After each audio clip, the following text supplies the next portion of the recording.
In 2010, hand sanitizer was a cheap afterthought, a utilitarian gel you'd grab at a drugstore or get free in a clinic. The idea of paying $20 for a tiny bottle of sanitizer would have seemed absurd. Fast forward to the mid-2020s. A particular hand sanitizer became a must-have fashion accessory, selling out in Sephora and Ulta and commanding a near billion-dollar valuation. The brand behind this phenomenon is Touchland, which transformed plain old hand sanitizer into a status symbol. In 2025, consumer goods giant Church & Dwight agreed to acquire Touchland for up to $880 million. Yes, almost $1 billion for a company selling scented sanitizer spray. How on earth did that happen? How did a mundane hygiene product turn into a cult collectible that flies off shelves at $10 to $20 a piece, while its competitors' bottles gathered dust? In fact, by mid-2021, some grocery stores were literally giving away surplus hand sanitizer because demand plunged after the pandemic's first wave. Yet at the same time, Touchland's sleek bottles continued to sell briskly at premium prices. It sounds almost crazy. Hand sanitizer as a fashion statement? That was the audacious idea of Touchland's founder. Years before the pandemic, Lisbona looked at the most boring product imaginable, plain hand gel, and saw an opportunity. A Barcelona native, she started Touchland in Spain around 2014 and expanded it to the United States by 2018. Her vision was to create the Apple, Nespresso, or Dyson of hand sanitizers, bringing sleek design and premium user experience to a commoditized product. In other words, she refused to think small. While every other sanitizer brand was content with generic pump bottles and harsh alcohol smell, Lisbona imagined something completely different. From day one, Touchland set out to reinvent what hand sanitizer could be. The breakthrough wasn't just making the bottle prettier, it was a complete reimagination of the product experience. Gone was the clunky clear pump bottle that looked like it belonged in a hospital supply closet. In its place came Touchland's flagship Power Mist, a sleek flat sprayer that could pass for a high-end gadget or a mini smartphone. The design was pocket-friendly and chic, with vibrant colors and a minimalist aesthetic. This sanitizer didn't hide at the bottom of a purse.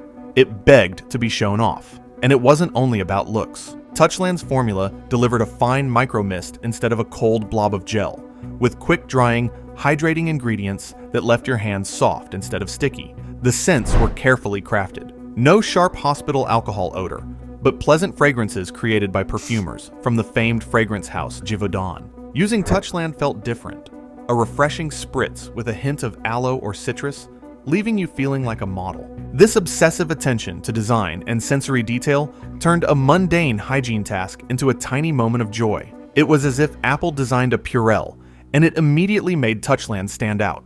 Industry veterans might have laughed at Lisbona's idea initially. Hand sanitizer was one of the most commoditized, low-margin products imaginable, the kind of thing sold in bulk or tossed in for free. But Touchland's early moves showed a clear product philosophy. Even the dullest daily ritual could be elevated into a lifestyle moment with the right design. In hindsight, that absurd idea contained a brilliant insight. By completely rethinking the form and function of sanitizer, Touchland laid the groundwork to make it something people wanted to use, not just something they needed to use. Think of the typical sanitizer ad: clinical, antibacterial messaging, maybe an image of angry red germs being obliterated. Touchland flipped that script. The company positioned itself fundamentally not in sanitation, but in beauty and wellness. Using Touchland was portrayed as a moment of self-care, a mini indulgence in your day. Instead of focusing on killing bacteria, their branding spoke about the sensory pleasure, the refreshing mist, the pleasing scent, the sleek feel of the bottle in your hand. In advertising and on social media, Touchland bottles are shown as accessories as much as products, an object you'd proudly pull out of your bag in public, the same way one might show off a designer lipstick. The sanitizer became something to display. The company leaned into vibrant imagery and upbeat language. For example, rather than clinical blue or sterile white, Touchland's visuals use bright, fun colors and slogans about hydration and mood-boosting scents. The idea was to make sanitizing feel good, even a little luxurious, rather than a reminder of sickness. As a result, some customers began collecting multiple scents and limited editions, the way one might collect nail polishes or fragrances. Early on, Touchland made a gutsy decision. If they wanted to be seen as a lifestyle brand, They couldn't sit next to Lysol wipes and generic sanitizers on a Walmart shelf. Strategic placement was everything. The brand launched online, direct to consumer, building buzz through Instagram and beauty subscription boxes, but quickly moved into brick-and-mortar retail, just not the usual kind for a product like this. In 2019, Touchland landed on the shelves of Sephora, Ulta, Urban Outfitters, and even Bloomingdale's. These are stores where you'd expect to find perfumes, cosmetics, and trendy accessories, not hand sanitizer. Seeing a sanitizer displayed among $80 face creams and designer lipsticks sent a message. Touchland is a beauty brand. It wasn't hiding on the bottom rack of the pharmacy first aid aisle. It was up front in boutiques and department stores. This unconventional distribution plan hammered home the brand's identity. If a customer discovered Touchland at Sephora, they'd naturally associate it with skincare and fragrance, not with cleaning supplies. This also justified premium pricing. Consumers are accustomed to paying a bit more in a prestige retail environment. A $10 or $15 price tag on a beautifully packaged mist felt acceptable at Sephora, in a way it wouldn't in a grocery store. By avoiding the bargain bin context entirely, Touchland maintained pricing power and healthy margins. In fact, selling through beauty channels and positioning as a high-end niche allowed Touchland to enjoy far better profit margins than typical sanitizer makers. While legacy brands were competing to be the cheapest option by the gallon, Touchland confidently charged many times more by offering a totally different value proposition to the customer. As Touchland was steadily growing its niche, through influencer seeding and word of mouth in 2019, the world took a turn. March 2020 arrived, and overnight, everyone needed hand sanitizer. The COVID-19 pandemic sent global demand for sanitizers through the roof. It was an unprecedented surge. Touchland was in the right place at the right time. But importantly, it was not just a pandemic fad. While countless opportunistic brands and even distilleries jumped into making sanitizers during the frenzy, Touchland's design-driven approach gave it staying power beyond the initial spike. The company had spent years crafting an image of a must-have accessory, and that meant even after panic buying subsided, Touchland's fans kept coming back. The early pandemic was a double-edged sword for sanitizer makers. On one hand, demand exploded to levels never seen before. Companies like Gojo, maker of Purell, could not keep up. Purell reportedly invested over $400 million in 2020 to crank up production with new factories and equipment. Entrepreneurs worldwide retooled factories to pump out sanitizer by the barrel. For a while, it looked like every sanitizer brand would win big.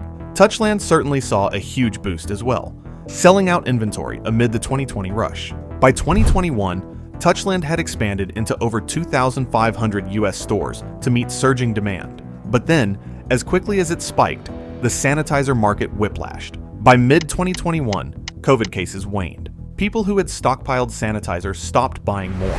Suddenly, even the giants had too much supply. In a dramatic turn, stores began giving away bottles of generic sanitizer for free with purchases, just to clear out inventory. The hand sanitizer boom had gone bust for many producers. Industry reports show that overall US sanitizer manufacturing revenue actually declined sharply after 2020 as the market normalized from its freak peak.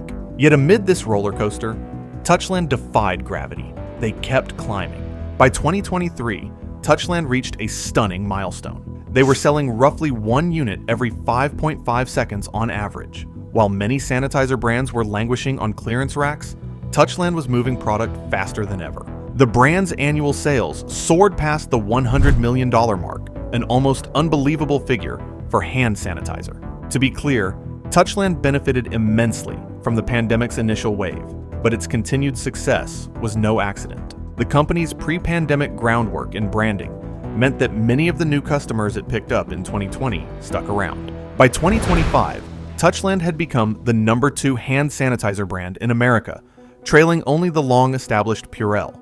In a way, Touchland turned hand sanitizing into a tiny performance, something you might demo on social media for the vibe. Touchland leaned into it by releasing a steady stream of limited editions and collaborations that begged to be shown off online. They created special themed sanitizer collections. For example, Hello Kitty branded Touchland sprays, Disney character holders, and even a quirky Crocs shoe clip-on sanitizer.